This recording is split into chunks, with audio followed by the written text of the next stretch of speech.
What is going on, faithfuls? It's your boy Nick, 49er Faithful 365 all day, every day. We're here to bring you another fun-filled episode of the Nothing But Niners podcast. If it's your first time here, make sure you hit that like and subscribe button. Give us a follow on Twitter and Snapchat, all of our social media avenues. That's Nothing But Nine ERS. Follow us on Facebook and Instagram, Nothing But Niners, and that's all spelled out. Spaces in between. If you forget any of that, you can visit us on our World Wide Web, nothingbutniners.com, right there. And if you want to send us any pictures or check out our website as well, or if you have any questions, comments, or concerns, anything to do with the website, send us over some pictures for the fan edition of that page. You can send those emails over to nb9ers@nothingbutniners.com. Without further ado, what's going on, man? Let me bring in my homie Mike here. Oh, click, boom. What's going on, faithfuls, man? Happy to be back in here. Ready to talk some trash, talk about a little bit of slang that's been going on in the streets. Man, I'm ready to talk, man. This football season is over. This is our first Sunday without 49ers football. I was feeling a little down in the dumps, but then I turned on that thing called Twitter. It's going crazy today, man. It is going crazy. So what's going on with you, big dog? How you feeling over there? Look, man, I'm chilling. Actually been a lazy-ass Sunday for me. I've done nothing. I haven't even been on Twitter. I haven't been on anything. I've just been chilling. Just trying to catch up on some things and relax today for a little bit. But haven't really done much. But I did go and check out some of these beefs that are going on Twitter. So other than that, I haven't posted. I haven't really commented. I haven't really hearted or liked or anything like that. But yeah, man, it's going to be interesting. So let's start with beef. All right, we got to start with Eric Armstead, who, by the way, thanks for the shout out. I tell you guys all the time that players watch these shows, and y'all be thinking I'm crazy. I'm just talking out my ass, right? But Eric Armstead posted this clip today on his Twitter handle, and he was throwing shots at a guest that we had on in Grant Cohn. So I'm going to play this really quick so people can hear it, and we're going to discuss what was going on here. Okay, we're gonna try to break this down a little bit here. So Eric Armstead posted this, and then I'll tell you guys what the caption was afterwards. Well, I project they're going to win. They're going to go 6-10. So the way I see it is, I don't have the confidence that the organization have that they're going in the right direction. If you talk to the people in the organization privately, they'll tell you they're going to have a huge year. That this is their year. They're going to win 10, 11, 12 games, go to the playoffs, make noise. I don't believe it. He didn't believe it. He didn't believe it. So for the backstory, all right. All right, well, before I get to the backstory. So he puts the clown face emoji. He says, hating so much, wishing your stupid predictions came true. A know-it-all that is wrong majority of the time. The worst, at Grant Cohn.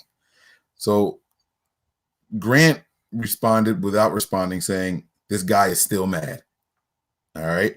And then Eric, he just went on a little tirade. So then he puts there's a lot of backstory here. So Eric's next tweet was the mind blown emoji, and he says it makes so much sense now. Sometimes you need friends that's like, yeah, we probably should do something else. And then he at Beast Rider and Grant Cohn with 2 clown emojis, and what he posted a picture under that, and it was Ryan Sakamoto, also known as Beast Rider on Twitter with the _. Sometimes you just need good friends in your life to tell it like it is and get you going again. Blessed and thankful for my boy Grant Cohn for inspiring me to continue what I've built over the years covering the NFL. In his words, you were born for this.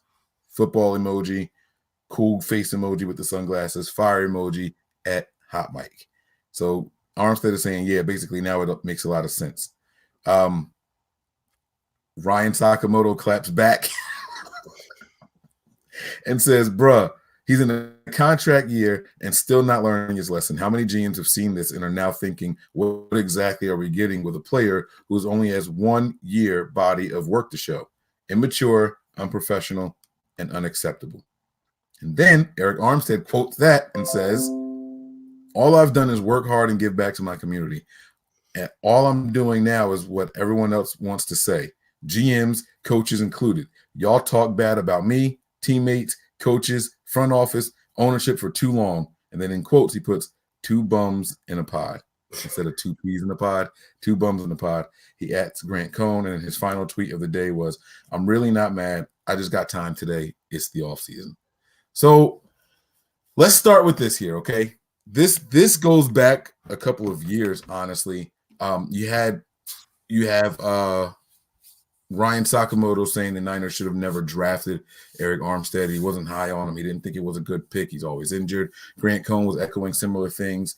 Grant tweeted earlier following the season that Jadeveon Clowney was the best player on a bad defense, and the Niners should let Eric Armstead move on and bring in Jadeveon Clowney. And so they've been taking shots at. All right, let's start there. Do you think they're taking shots, or do you think that they're just being subjective and no emotions involved? Do you think they're really just critiquing the team and players and just telling it like it is? Because that's what their podium is going to be. They're going to say that that's what they're doing. So, do you think that's what they're doing? All right. So, in general, we on this show, we take poke at players and things, and we say things how we see it. And, the next show, it's something different. Or, the next time we bring it up, or we eat crow if we're wrong and things like that. So to me, that's taking, poking at a player or talking about what we see. Now putting myself in Grant and Ryan's shoes, if it were me, I wouldn't continually go back to it. This feud has been going on and started with Ryan Sakamoto for 3 years now, easily 3 years, right? And, to still be talking about it in his contract year, the way that Armstead had played this year, there's just hate there. There's just hate. They didn't come back and say, oh, we eat crow. This year, Grant Cohn put out a tweet and said, I wouldn't re-sign Eric Armstead. I'd bring Jadeveon Clowney in. Could you imagine Jadeveon Clowney on this team with DeForest Buckner and Nick Bosa? And that's taking digs, right? And that's taking shots at the player. Grant Cohn has came out and ate crow about the things he said about Kyle Shanahan, because before he wasn't a head coach. He was just an offensive coordinator who shouldn't be a head coach in this league, blah, blah, blah, blah. He then comes out and says, I was wrong. But there's never, ever one thing about Eric Armstead and him being wrong in this situation. So I think this is personal. I think this is personal against them. They could be feeding off of what Sakamoto started years past, and they're just continuing to feed it now that they're buddy. And so I think this is a poke at them, at Eric Armstead individually. I don't think it's something that they're looking at and evaluating by a full team perspective. Okay. All right. By the way, I want to shout out everybody who is watching right now. The Super Bowl is actually being replayed on NFL Network. And this is the good part, guys. It's the end of the first half and starting the second half. So if you guys are here watching that with us, if you guys are here instead of watching that and you're with us, we appreciate it. There's also, what is it, the Oscars? Yeah, the Oscars are on the award. I don't know what the name of these things are called, but I know you earn Oscars tonight. That's on also. So people are talking about all that. But yeah, all right. So you think that they're just flat out taking shots at players. You think that this is personal. This isn't about an open and fair assessment. Yeah. I know. I don't think it's an open and fair assessment. I think it's individually targeting Eric Armstead. I don't think it's anything else to do with anything else. Like I said, I think that if it wasn't, I think these guys would have came out and admitted that they were wrong. And they didn't. They just continued to take it this year. All right. So I do want to talk about that, though, because we have had some criticisms of Eric Armstead. We've been doing this for 3 years. Everything we say is there. We haven't deleted any videos. You guys can go back. The full Grant Cohn interview is in our archives. You guys can see all that. You should see it in full. Grant did show a little bit of love, and he showed some more of his spice and vigor and everything in between. You guys can check that out. So make sure you go back and take a look at that. But we have discussed things about Eric Armstead. There's been mixed emotions with him, not just from these two guys, though, Nick. If we're being fair, a lot of faithful were over the experiment. He can't stay healthy. He's no good. We should move on. Last year was his first healthy year, and everyone was like, oh, well, it's because he's doing this. It's a contract. You get what I'm saying? Like they weren't happy with him. This year he came back. He doubled down and played even better. But we have been back and forth with discussing him and whether or not the team should let him go and all that. And here we are. We're faced with the same exact discussion again, right? Now, I have been high on this guy. I have liked him since we drafted him. I liked him more after we drafted DeForest Buckner. I thought they would complement each other well. I knew about their history and all. And he made me put my foot in my mouth year after year. I kept saying it's going to be a big year for him. It's going to be a big year for him. Then they move him outside or they move him inside. And then he's injured after 3 weeks and he's injured after 2 weeks. And I kept putting my foot in my mouth, But I stood firm on one topic, and it was when he's healthy, he is a very effective player on the defensive line, regardless of where they put him. The team needs to put him somewhere and let him stay there and let him flourish. We didn't get to see him be put somewhere and stay there this year, but we did get to see him healthy and consistent, and he flourished. He shined this year, man. A lot of people were saying, I'll say it. They were saying that he outplayed DeForest Buckner. Let's talk about what we should do with Arik Armstead. We're not going to go into everybody else. I understand that the cap is what it is. Do you think that this is somebody that we should be bringing back? I do. Because we've seen how this defensive line acted when D Ford wasn't here, right? And Arik Armstead was filling in. Not as just in his position, but also for depth purposes. So guys aren't playing as much. That rotation got better once D Ford came back. And the reason I bring up D Ford is because I believe Arik Armstead is an intricate part to this defensive line and keeping it together. So yeah, I mean, I think that we should bring him back. I think he's a top priority.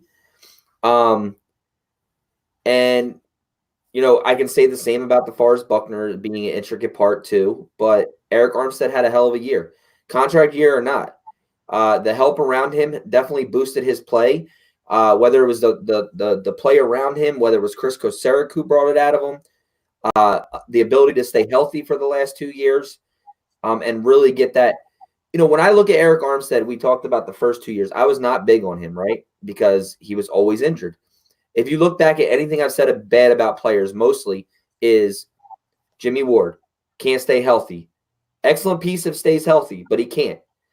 Arik Armstead can't stay healthy. Should we move on? Those being two of the biggest guys with injuries, right?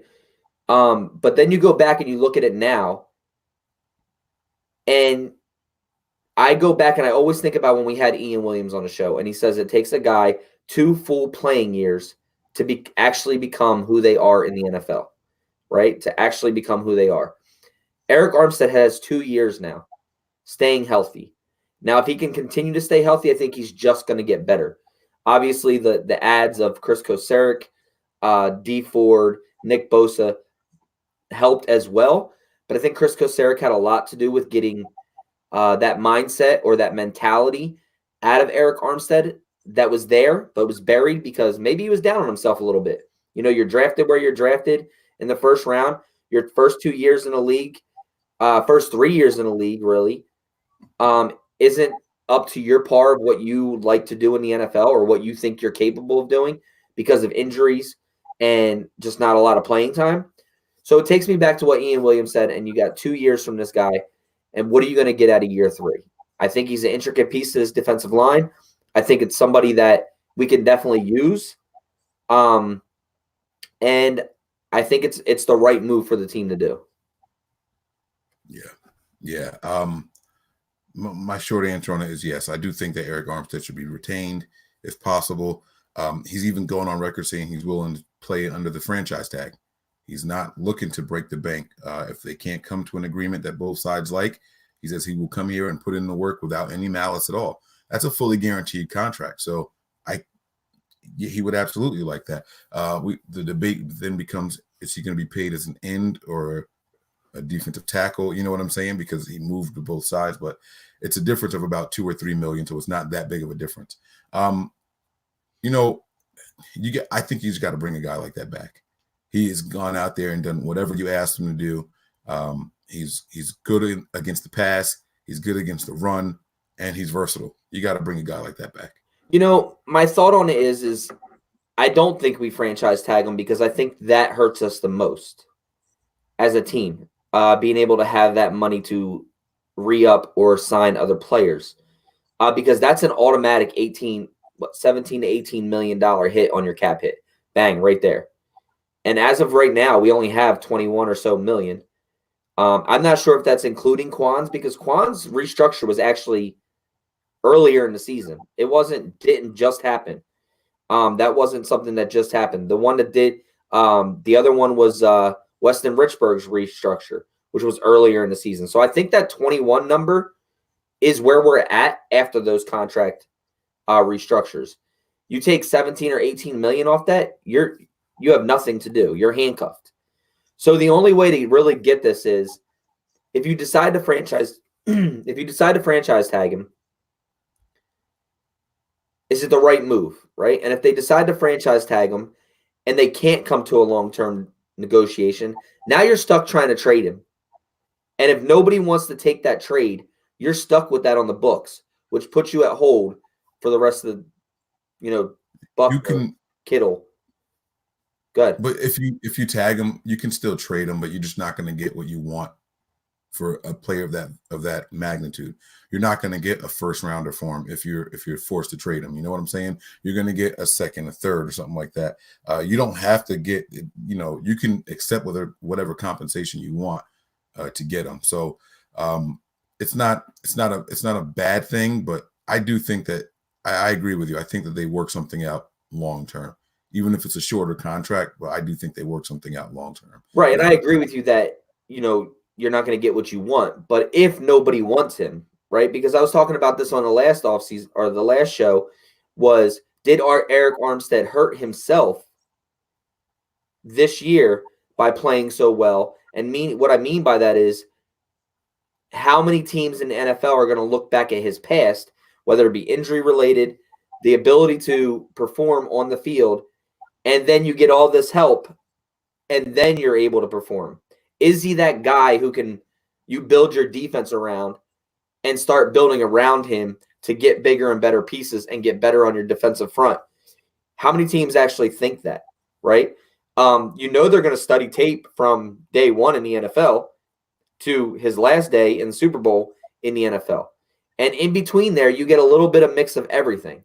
You get injuries, you get playing on the field, injured or not, playing in two different positions, not being as productive as he would be or like to be. Then you get a half-decent year with no help, and then really flourishes in his second year of not being injured into this piece that he flourished into, 10.5 sacks, whatever it was for the year, no Pro Bowl nod, and then you get all this other help, and he flourishes into this piece that he is. So is this piece that he flourished into a piece of really who he is, or was it the players that were around him to help make him better, more focus going to other players compared to going to him? Now, I will say that he's probably one of the best on the line at one-on-ones. I will say that. In my eyes watching, he's probably one of the better guys in one-on-ones, and he wins usually on a one-on-one, right? But he wasn't getting double-teamed as much this year because of the fact that they were throwing Buckner double teams. They were throwing Nick Bosa double teams.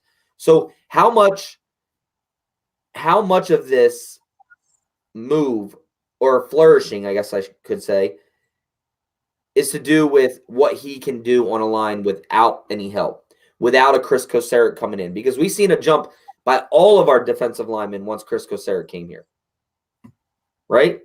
Not all of them, but I get what you're saying.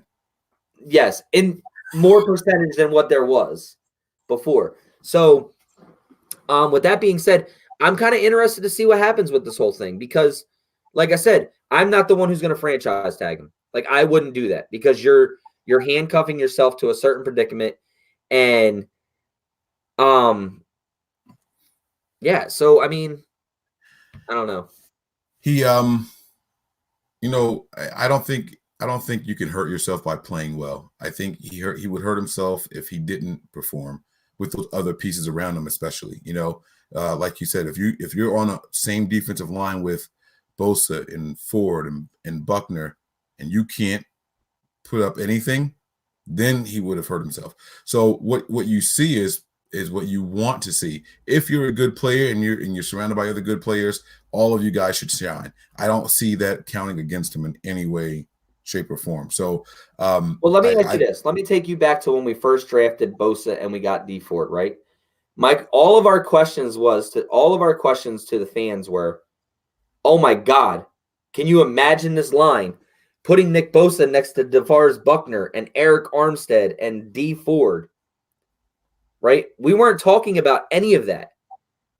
Before, we were never like, oh my God, what is Eric Armstead and DeForest Buckner going to do next to each other? It was always about what we added to make the other guys better. Now, obviously, that's what you do as a team. You add pieces to make pieces better. But and I know it's hard to ask you this question because you've always been an Eric Armstead fan since day one. I was going to say. So it's hard to ask you this question, and I want you to try to dig deep and be as honest as you could and not be as biased as you could because you like him. But do you really feel that Eric Armstead would have been what Eric Armstead was this year without the additions that we made this year in the defensive line coach and the pieces that we put in? Well, do you think you would have had a 10.5 sack season? We'll just ask that. Without the defensive line coach, he's not lining up where he's lining up. You get what I'm saying? So you're saying if we had the same exact defense. He did both. He did both his whole time here and this year. Right, but he benefited from some wide nine positioning. He benefited from, you get what I'm saying? He played a lot of outside and inside. Plus, it changed. You got to remember that they brought in a pass rush specialist that taught these guys to work in unison. So you're saying basically ignore Bosa, ignore Ford, ignore Kocurek and the pass rush specialist that they brought in. And then Kiffin's been here the last 2 years. So Chris Kiffin was the defensive specialist. He's been here the last 2 years. So he's gone now. But but I'm saying he was here. He's been here. So he wasn't an addition. I do think that he will still be effective. I don't know if he will still get 10 sacks. I don't know if our defense gets 55 sacks with the people that we had before. But I do think that DeForest Buckner, Eric Armstead, and Ronald Blair were a good threesome on their own, even though Ronald Blair was more of a rotational guy. I don't know who's on the field if I'm taking everybody away. I don't know who. I can't answer that because I don't know who he's working with. Well, you get what I'm saying? Just take it back to last year when those guys weren't here. There was just DeForest Buckner here. Yeah, but the people who were here last year, Bosa and Ford. Do you think Eric Armstead gets 10.5 sacks? It's not impossible. He was effective and he was close last year also. He had what last year? 6.5. Yeah, like he was definitely effective last year. Why wouldn't he improve another year in the same system? You know, like, so right. I do think so. You know, I think we all got wowed with Buckner's numbers, you know, with the 12.5. Where did that go this year? You know, I mean, there's two sides to it. If everybody else was getting better, where was Buckner? Where's Thomas's growth? You know, what were these guys doing? And so I think that when you look at a guy like Armstead, you have to give him credit for what he did, because if take that same argument and flip it to Buckner, well, then it's like, well, what happened? Who hurt themselves versus who benefited themselves? You know what I'm saying? Right. So I think he played out. I think he played it out the right way. We forgot to discuss at the top of the show. We usually talk about breaking news and news concerning the team before we get into our topics. And I forgot to talk about the center that the 49ers signed yesterday. It's a guy named Jake Brendel. He played for Miami, I believe, and he also played for Denver. This looks like the corresponding move, I guess. I mean, I don't know if they're open up to making 90-man rosters yet, but this looks like the corresponding move to Garrett Selleck retiring, and that roster spot officially being open, and then bringing in this guy as a backup center.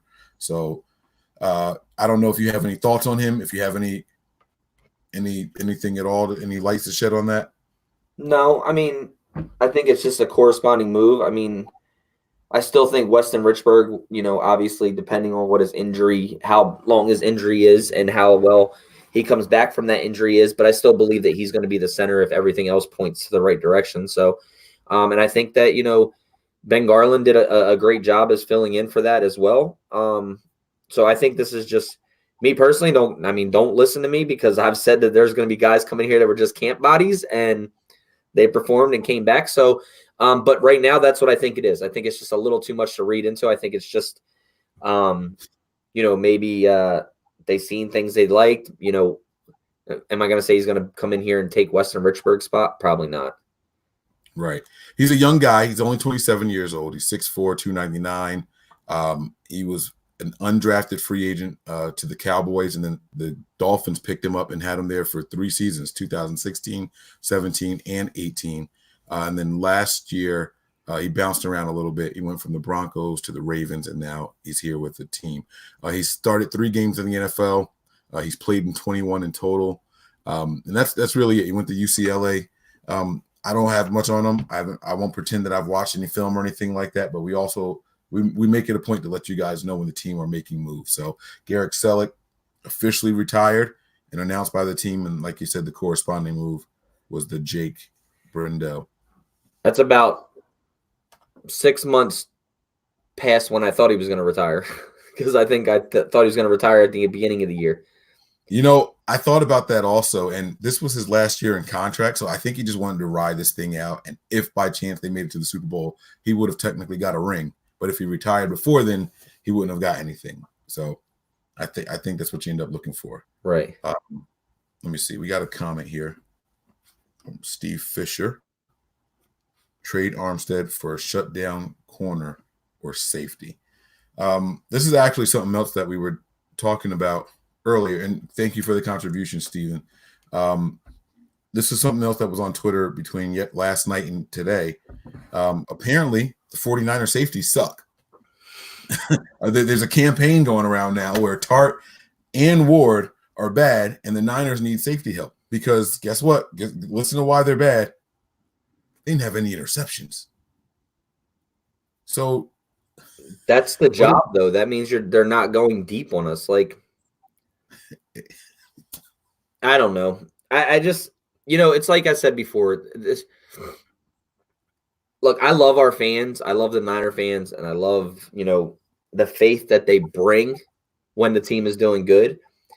But I hate if we lose or we have a bad game, how bad the talk is amongst all of them on the team, whether it's front office, whether it's players, whether it's Jed York, whether it's John Lynch, Kyle Shanahan. Last year, this talk was all about corner and safeties, right? We gave up the least amount of explosion plays in the NFL this year. We literally had the number 1 corner. Right. According to PFF. Per PFF, we had the number 1 corner, right? And, people, it's the same as about Joe Staley. Joe Staley played horrible in the Super Bowl. He was the highest rated offensive lineman on our team in the Super Bowl. Now he may have taken 20 less snaps than somebody else because of his hand injury or whatever, how many snaps he took. But I just don't like to me, it's like, stay with the program. Like, if you don't like somebody, don't like them, well, I don't want to say that because I didn't like somebody and I actually like Jimmy Ward now. It's not that I didn't like him. I just didn't like that he didn't play because he was always hurt. He wasn't helping his team, just soaking up money. He earned his money this year. He played well. He earned himself another contract to stay on this team.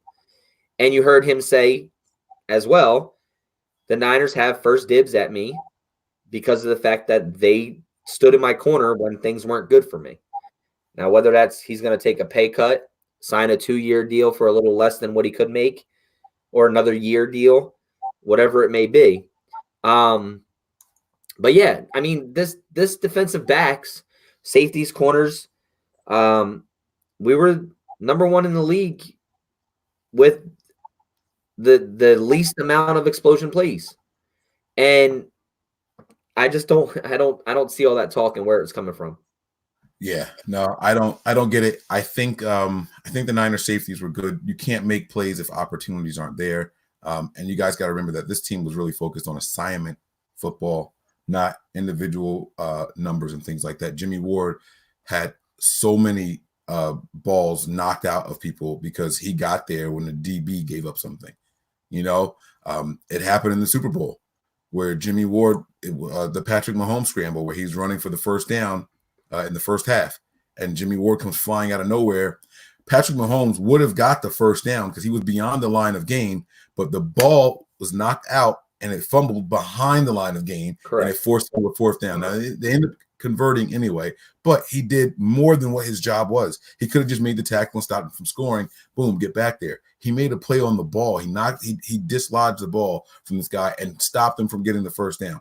He made multiple plays like that all year long. I can recall people going up and coming down with the ball right at the goal line, and boom, he's there and he knocks it out. And we saw flags happen on that early in the season. Remember the one, I can't remember what team it was, but that same thing happened right there at the end zone, knocks the ball out, and they said, what they call it, like a defenseless receiver or some shit like that. And they gave him the first down on the play and all that. Stuff like Ward has been laying the wood. He's been playing really, really well. If these guys don't get the opportunities, if you take anybody else and put them in our secondary, okay, at the safety positions, and the play up front in front of them, the other 9 guys are playing the exact same way, you may have one interception, because I can remember a batted ball bouncing off of Tart's hands, and he dropped it. He just didn't expect it to be there. That's the only time I saw them not make a play on the ball. Other than that, there weren't any opportunities. So I don't know what else people are looking for. I think that we're forgetting how bad this team was at turnovers last year. And now that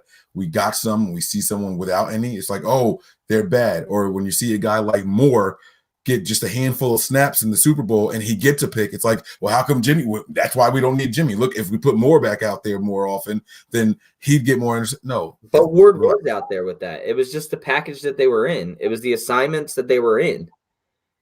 And they just so happened to throw the football where Tavarius Moore was covering. And exactly. He made a play on it, and that's what happens. I see people, somebody just said in here, well, Richard Sherman's lost a step. He gave up a deep pass to Devontae Adams. Well, what do you think? Corners are going to not allow any deep balls? Sherman gave up a couple long passes this year, but overall, he was still still one of the best corners that was in the league this year and on our team this year.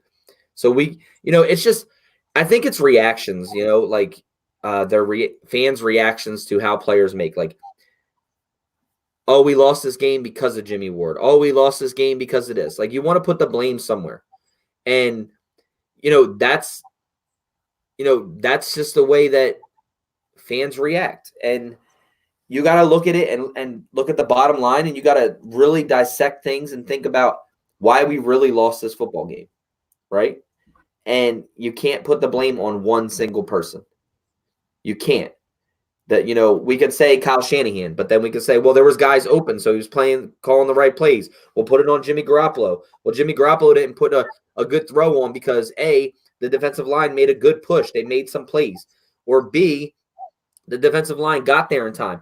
And then you put it on, why didn't you run the football? And, it's just, why didn't you run the football? Well, because the way that they were playing defense against us, they just weren't executing. So you can go on and on and on and on and talk about it's Jimmy Garoppolo's fault. It's Raheem Mostert's fault. It's Jimmy Ward's fault. It's Tavarius Moore's fault, or Emmanuel Mosley's fault, or it's Richard Sherman's fault. Or you can pick one play out to where you can come up with 11 names as to whose fault it is.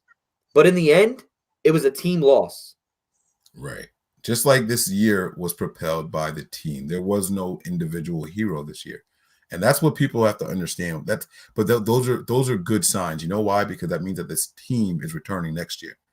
You get what I'm saying? You have the core of this team returning next year, and that's what's encouraging. If it was one player that, man, this guy really took the Niners over the top, and you can kind of credit Jimmy Garoppolo for that, right? You can say when he's in there, they win more often than they don't. But it's really, really, really a team. It's a team effort. You take away any team's number one quarterback and they take a step back. So we got to stop pretending like Jimmy Garoppolo is just some nobody that's out there also. You know what I'm saying? It's truly a team, like what Nick was just saying. And that's what's important. We're bringing back the majority of this team. And I'm telling you, man, I'm really, really excited for next year. So we're about halfway through the show right now. Go ahead, Nick. I see it.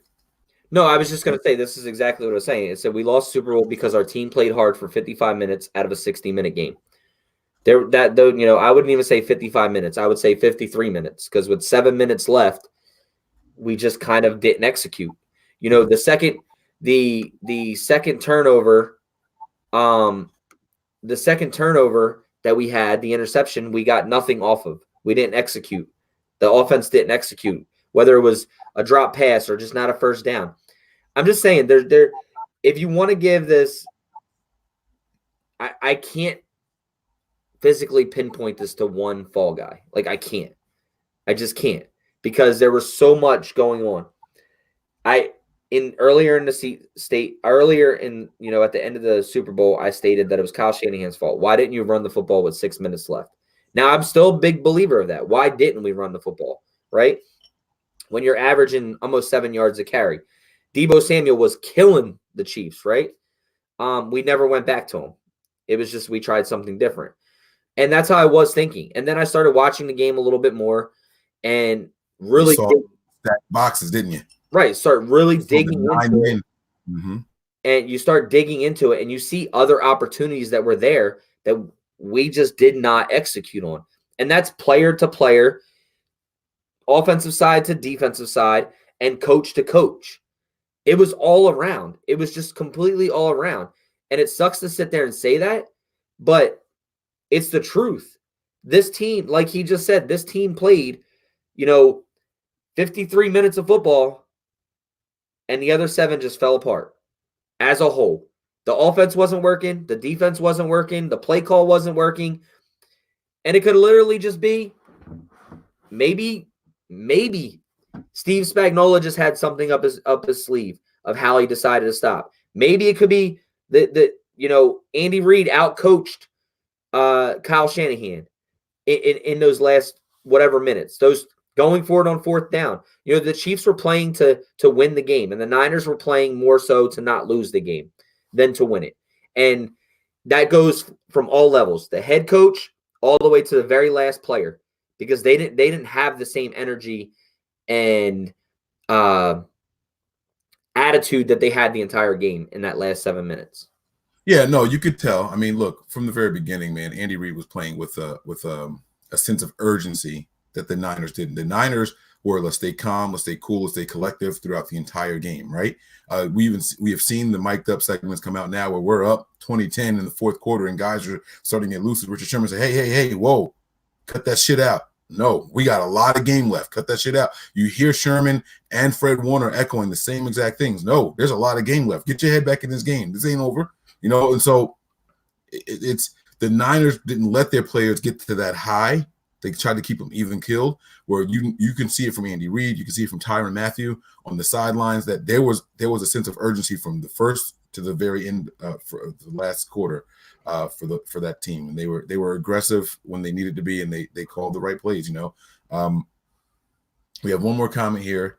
I'll let you knock this one out really quick, and I'm going to pull up some audio for our next part. Yeah, Deb says, we play as a team and we lose as a team. These guys are ready to go and they are hungry. This team is special. And I agree. I think, this team has been a team all year. We talked about it. It hasn't been, how can I say that? It hasn't been self-accolades all year, right? It's been, we win as a team, lose a team type thing. It wasn't always about who could outshine who on this team. And I really feel this team took this loss as a team loss. They didn't say, oh, it's on, it's not like they're in, obviously Seattle's a little bit different, but being on the 1 yard line on first down and you throw the football, right? It's not like, oh, players blame the coach for that, right? People were pissed off and left the team because of that. This isn't going to be like that. This team is like, there's a thing that I didn't do. The 3rd and 15, yeah, that Bosa was held, right? But Emmanuel Mosley also screwed up and didn't play what he was supposed to play and didn't go with the player that he was supposed to play. But you didn't see people saying, oh, well, that's Mosley's fault. He's a second year or third year, whatever player. They don't pinpoint fingers. It was everybody. There was opportunities to win that football game, and they know that, and they didn't take advantage of those opportunities. They didn't execute as a team, and that's what made us lose. It's everything. It was just everything. It wasn't one individual thing in my eyes. Collective and concerted effort. That's what it Yeah, was. absolutely. So Debs, thank you for the contribution. We truly appreciate it. We're going to keep this thing rocking here.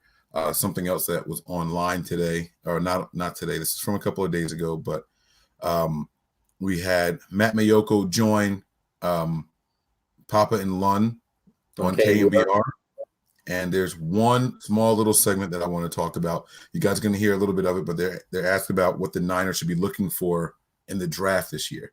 So I'm going to try to play this and stop it, and then if I have to replay it, I will do that. But this is it right here. I'd love to bring him back, and then what they need to figure out what's going on with Jalen Hurd. I did not see him maybe but once the entire second half of the season. I don't know if he's going to be able to play. Now, you and I, we mentioned this on the show. On this show a couple of weeks ago that I don't even know if I've seen him on the sidelines. You know what I'm saying? Like, where's this kid been? What's going on with him? Like, you see Trent Taylor taking some pictures with the team and things like that, but you don't really see a lot of Jalen Hurd. We don't have any new information. That's just from Matt Mayoko, someone who was in the building more than what we are. He has a little bit more access than what we do. And I don't think Matt is the kind of guy to put a rumor in the air without thinking there's some validity to it. Not Matt Mayoko. He's not wired that way. And so we have seen this team draft players that get an injury and their career is over before they do anything for the 49ers. We have seen it, okay? Are you concerned with the status of Jalen Hurd? Or are we just, because it's off season already, am I looking into it too much? No, I don't think you are, because there's a couple factors that go into there, right? The last time I'm with this one guy, he said, I'm gonna make sure I recognize who it was. Andrew Martinez. He says the last time I seen him was the first Seattle game with Kittle. And sitting here thinking back, that is the last game that I saw him at. You don't see him on. I seen Jerick McKinnon on the sideline next to the coach in the Super Bowl. I haven't seen anything or heard anything about Jalen Hurd practicing on the outside the practice fields or whatever all year since then. And it was kind of, how Kyle Shanahan was like, well, it didn't go the way that we planned. It's going to be longer for Jalen Hurd. Oh, he had a step back. Nope, it's going to be even longer. We heard all these things with Trent Taylor too, right? And it kind of, in the end, went the opposite way. We heard it with Jason Verrett. Oh, he'll be good to go. He'll be good to go. Nothing. So if Matt Mayoko is reporting this, I have a little bit of worry in it, because Matt Mayoko is normally on point as to what he's going. He takes notice to a lot of things. He takes notice when players aren't there. But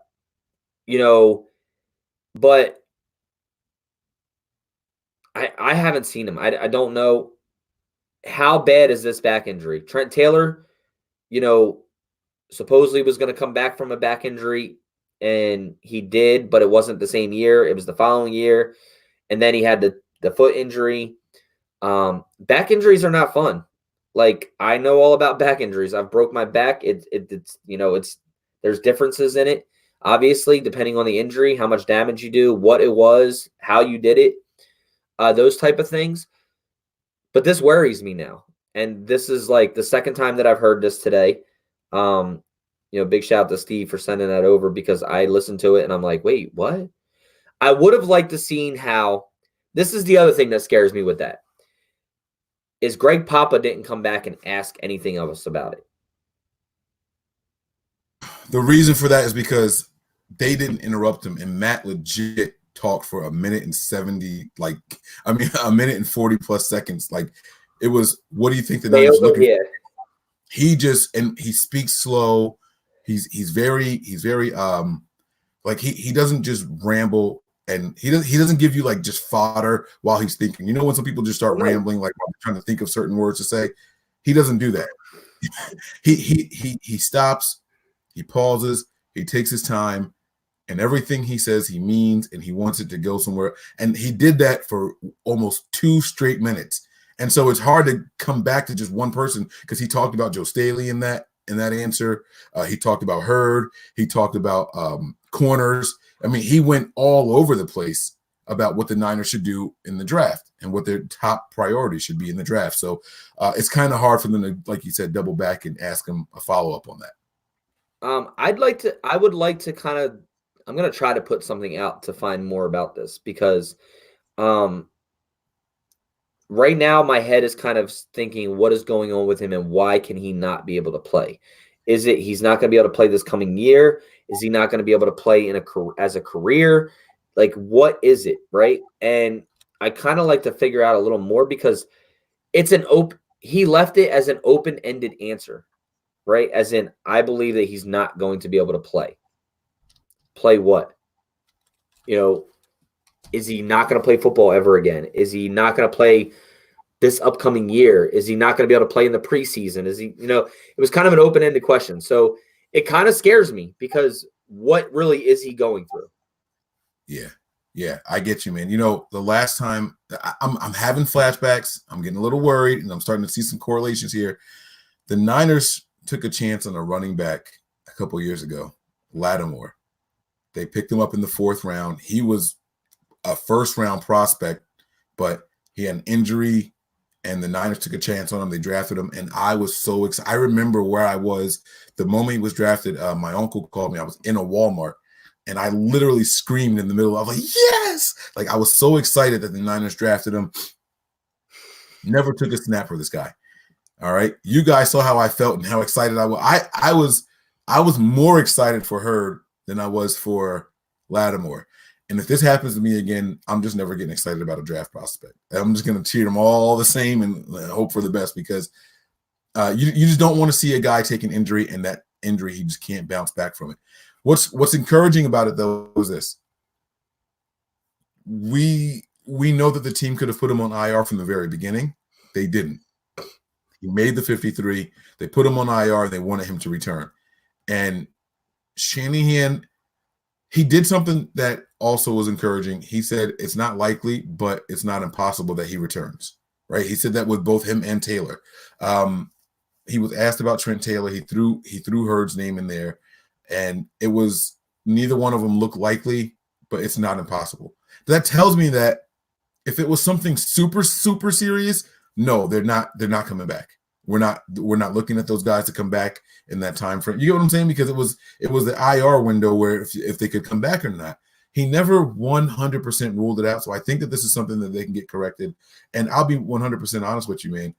I think they've already gotten it corrected. Now it's just the healing process. Whatever it is that happened, there's no reason for them to have not had something done during the season. These aren't guys who were contributing in the Super Bowl. This isn't like Joe Staley's hand injury, for example. Let's say Joe Staley hurt his hand in the NFC Championship game and he needs surgery on it. Well, he's not going to go have surgery because then he's going to miss the Super Bowl, right? So it's not like one of those injuries. These guys have been on IR. They're other wide receivers here and taking their places. They're not coming back to contribute this season. There's no reason to wait if they needed some kind of corrective surgery or something like that. And so I think it's a good sign. If we D Ford, for example, it was asked, but I'm going to use this as an example anyway. I have been under the guise the whole time that he is going to take this offseason and have a corrective surgery done in his back. Shanahan straight up answered the question. He's fine. He doesn't need a surgery now. Yeah. Or was it Lynch? John Lynch, one of those. Lynch answered, yeah. Yeah. And so when they said that, I was like, oh, shit, really? Like, that's great news. Like, because we were so concerned with his back injury that I just knew he was going to have a corrective surgery and then heal up in the offseason. So it's not one of those situations where we're depending on Ford to contribute in the Super Bowl and then you're going to have a surgery in the offseason. They would have had these surgeries already. So I think that it was his knee, not his back. Oh yeah. I'm saying back because I'm crossing the stories. I just want to make sure that people don't be like, wait, D Ford hurt his back. My bad, and I gotta be careful what I say because we know people are watching. I'm sorry, my bad. Yeah, I meant to say his legs, his knee. Yeah. But Hurt. So somebody asked, what exactly is wrong with Hurt's back? I never heard anything definitive on what his back injury was. I'll be honest with you. He had a I forget what, I don't know if it was a compression fracture, but it was a fracture back, and I don't know where. It wasn't so. There's differences between a compression fracture and a fracture and a break, obviously. But I don't think it was like a complete break to where he needed surgery. Some backs will heal. I had a compression fracture in 3 vertebrae, and I didn't need back surgery. They healed. You can't sit there and just be like, obviously, I don't know what that shit means. I'm sure other people who have never experienced it, I don't know. Compression fracture, and a break. Compression fracture basically is, like I said, I went, 40 feet down or whatever. So when my feet hit the ground, I compressed my lower back and fractured 3 vertebrae. So basically, they're broke, but they're not broke to where they need surgery. You don't need to have, it's something that can heal on their own. A fracture, on the other hand, is like you fracture or break your hand or sprain your hand, sprain this to a ligament or whatever. Now you got me explaining this like I'm a doctor. And then so a fracture is a break. It's like pieces out or whatever. And then a break is completely broke. So that's what the difference is in those pieces. You're going to think I'm an asshole for this, but I got to say it because that's what I'm giggling at over here. When you talked about your 40-foot, you leaned on your feet and everything like crunch, I just picture like the cartoons, like the accordion. They turn to the accordion when they land. I'm glad you're okay. Obviously, I'm not. Obviously, I'm not wishing anything bad on you, but like that's where my brain went. Like you turned to it. Like did they just stretch you? I got the George Kittle injury. I've had the surgery. I'm gonna have another one soon. Yeah. I've had the broken ankle. With the fall, the broken back. Broken hand. So I can tell you what I've done. Right. No, I got you, bro. All right. So we're about 8.5 minutes left in the show, guys, and we're gonna do. There's 2 other things I wanted to touch on. And I should have touched on one of these before we even got this far. But it's not really news. We were talking about Chris Richard being the guy to come in and replace Joe Woods in the secondary. Doesn't look like that's who's going to be, though. Not yet, anyway. The Niners interviewed someone else, and I can't remember the person's name now. Odin. I believe his name was something Odin. Yeah. Oh, man. And damn it, I'm like it's slipping my memory. But he previously worked with Robert Saleh in Jacksonville. He does have a tie to the team. Oh my God, I can't think of where he's coming from right now. Tony Oden. There you go. From Miami. Yep. Right, but his history links him back to Robert Saleh, not Kyle Shanahan. And so this is someone else who is interviewing currently for the DB's coach position. And it doesn't mean it's not going to be Chris Richard. It just means that the Niners are doing their diligence. Or are they doing their due diligence? Former Cowboys defensive backs coach and defensive pass game coordinator Chris Richard has also been mentioned as a possibility for the Niners. He coached with Robert Saleh in Seattle. Tony Oden has familiarity with Chris Kocurek from Miami. What else? Where else has he been? You have his history there? I could swear that I remember talking about this, and I remember looking it up, and I thought that somewhere I traced him back to Robert Saleh. Oden coached the defensive backs in Miami the last 2 years, and he worked for the Lions before heading to the Dolphins. That's it. Oh, maybe it was a Mayhew thing. Maybe I drew it from Mayhew. Maybe I don't know, but I know that it wasn't a Kyle Shanahan connection directly. So right, yeah. Saleh was for Richard, and Oden was for Kocurek. Gotcha. And possibly somebody else. And then the other thing that I want to touch on before we get out of here, I was hoping that he was on the show, but Breezy is under the weather, guys. He doesn't have much of a voice. He's got this throat thing. He's got to stop and I know he's just walking around the house about basketball trades and baseball trades, and he's probably just screaming. His wife probably has earplugs in. He's watching right now. So yeah, oh yeah, that's my dog, man. He's showing support out there. But he posted something earlier. He said, Jerick McKinnon versus Marquise Goodwin.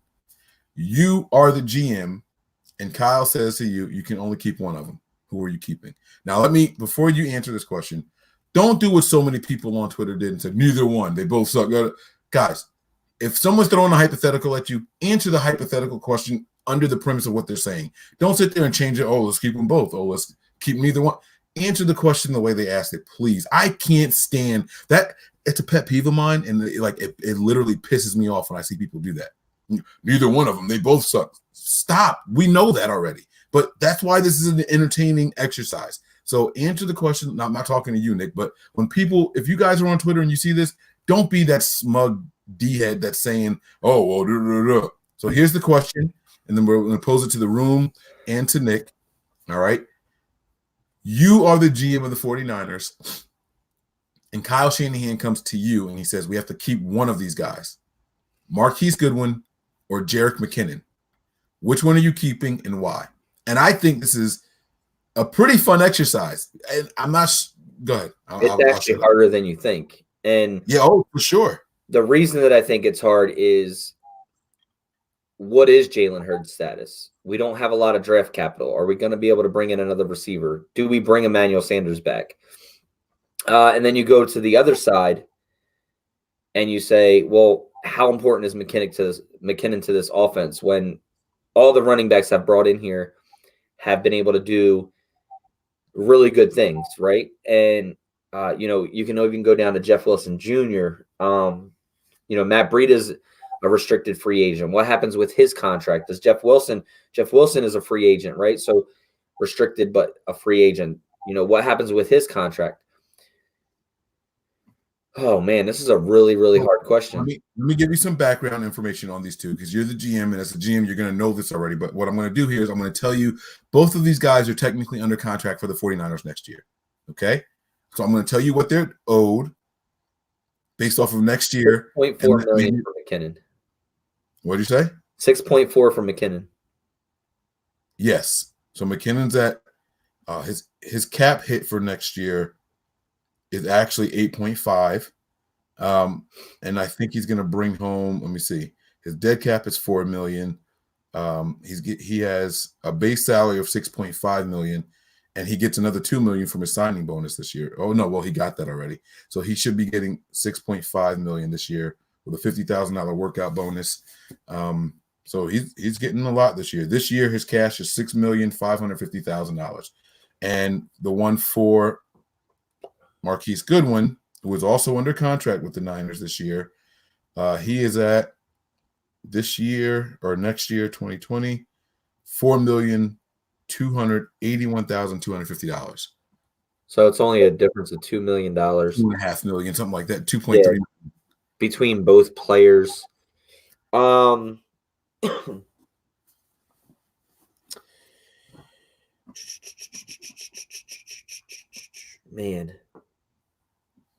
And this is tough. With now. Contracts as they are, I'm going to say Goodwin. And the reason I'm going to say Goodwin is because what's that?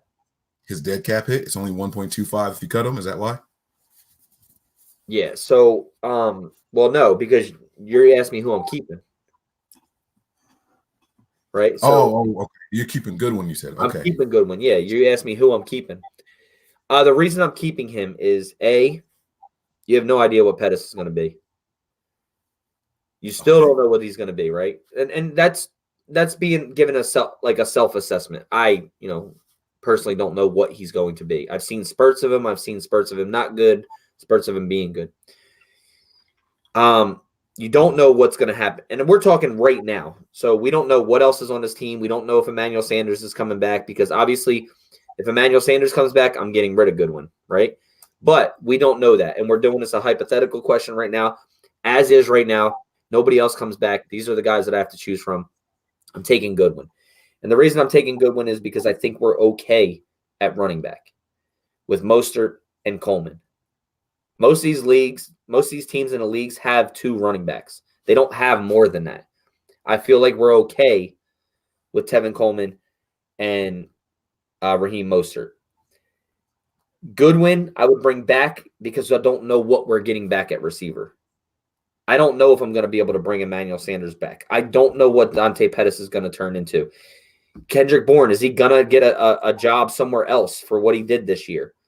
These are guys that aren't going to be there. So right now we're hurting the most at receiver than we are at running back. I'm taking the receiver that knows the system and can probably be healthy and possibly help the team.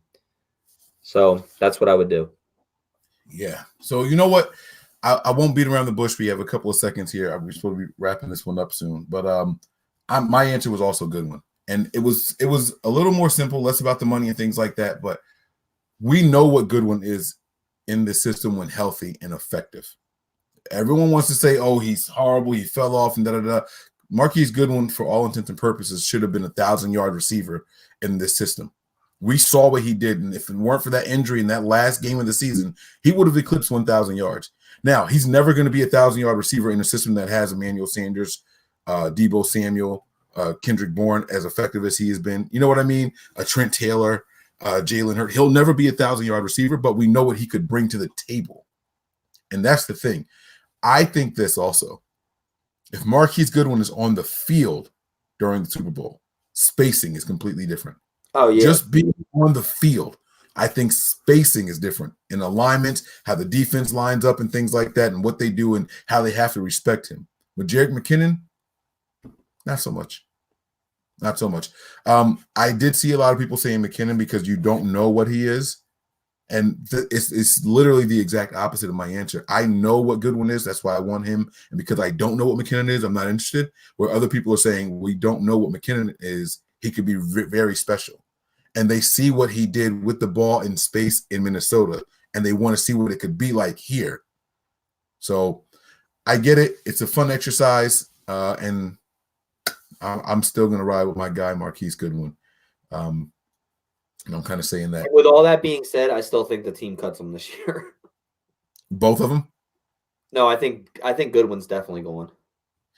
McKinnon's going to restructure, and I think Goodwin is gone as well. Yeah, I think McKinnon's definitely going to restructure. I think he takes maybe a $3 million pay cut at least to put him in that $2.5-3 million 1 year deal. Eliminate the rest and just make it a 1 year deal. It's an interesting discussion. If I'm McKinnon, I would restructure. I don't know if I'm taking a pay cut. And I know this sounds crazy, right? It's a difference of me going out there for your team and sucking. It's a completely different thing than I am giving you my all and I got hurt. You can't penalize me for getting hurt. And so if you ask me to take a pay cut, like, bro, I broke such and such. I strained such and such. I pulled such and such for you and your team. And now you want me to take a pay cut? If you want to restructure and make it so that my cap hit is only $200,000, but I'm still getting my money, then cool. If you want to give me incentives or whatever, cool. But asking somebody to take a pay cut who has been injured in back-to-back years. But can you really say it was for the team? He never played a snap. But that's not his fault. That's what I'm saying. The injuries are what stopped him from taking snaps. If he's healthy, he's going to give it his all out there. Yeah, no, I agree. I completely agree. But that's what I'm saying. I don't know, man. I think even if you restructure his contract, I think, that's still – you're still going to save a ton of money. Restructure it. Yeah, and that's the thing. Right now, the team is more concerned about cap space. You got to remember also, Breida is gone. I don't think the Niners are bringing him back. His contract is up. And so I think McKinnon could be the replacement for Breida. You know what I'm saying? So you want to restructure this and I don't lose any money, then cool, so be it. But I'm not sure that I'm taking a pay cut, and I've been literally putting my body on the line the last 2 seasons for your team. And I'm telling you how I would feel if I were him. Right. All right. Now, Mike, the fan Mike is, hey, move on from McKinnon. I didn't like him when we signed him. You guys know how I felt about him. I've made no qualms about that at all. But I'm talking about Mike as a man, McKinnon as a man, and a person. I got to go home to my wife and say, hey, babe, I took a pay cut. And she's going to be like, why? You broke this. You did that. You pulled this. And they want to make you like, what? Why is it that you? That's also the nature of the beast in the NFL. People have to take pay cuts because they're injuries. You don't usually see pay cuts due to injury. You see pay cuts due to age, not injuries. It's super rare. You see them. You do see them because of injuries. Like, bro, like how – I mean, it's the same as going into – it's the same as how can somebody else penalize you coming to a different team if you didn't play at your full contract at your fullest level because of an injury? You know what I mean? People say, well, you have an injury history, and we're not going to pay you this much money. We're going to give you incentives. But that's a new contract that you negotiated. That's different.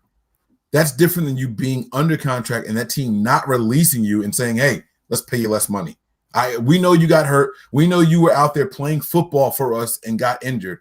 We know you got hurt in practice when someone hit you when there should have been a no contact practice. We know that, but you got hurt. Give us some money back. Yeah, but he got hurt because of his own. He didn't get hit. He was playing football for the 49ers, bro. I'm just telling you how I would feel as a man. And I sound like I'm defending this guy and I want him here. I'm just telling you how I would be as a man. Hey, coach, that's disrespectful as hell. I'm sorry.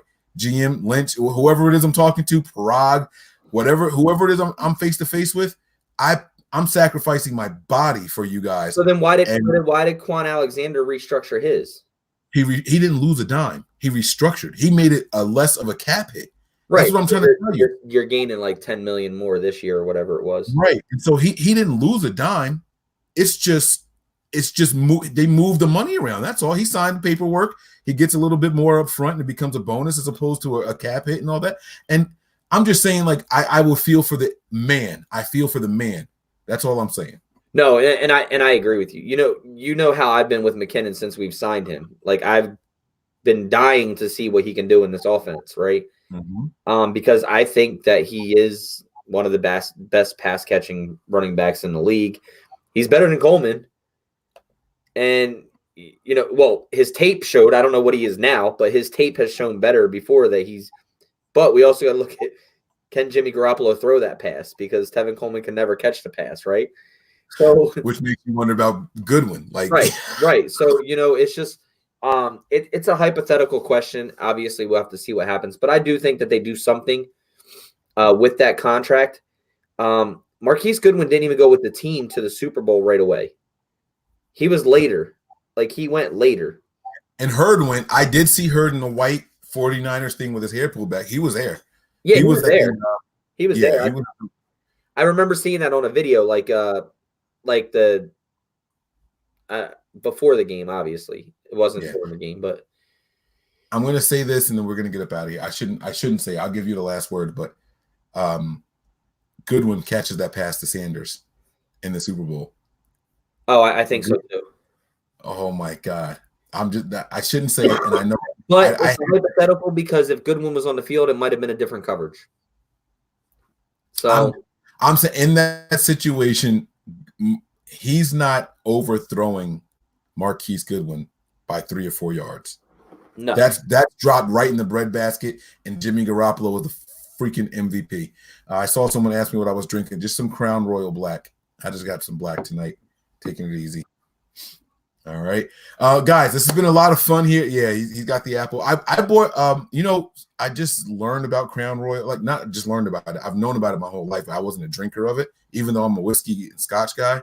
But at the cigar parlor, this guy gave me Crown Royal Black, and so I bought a bottle. I really liked it, and I was like, let me try this vanilla thing. It's really, really sweet.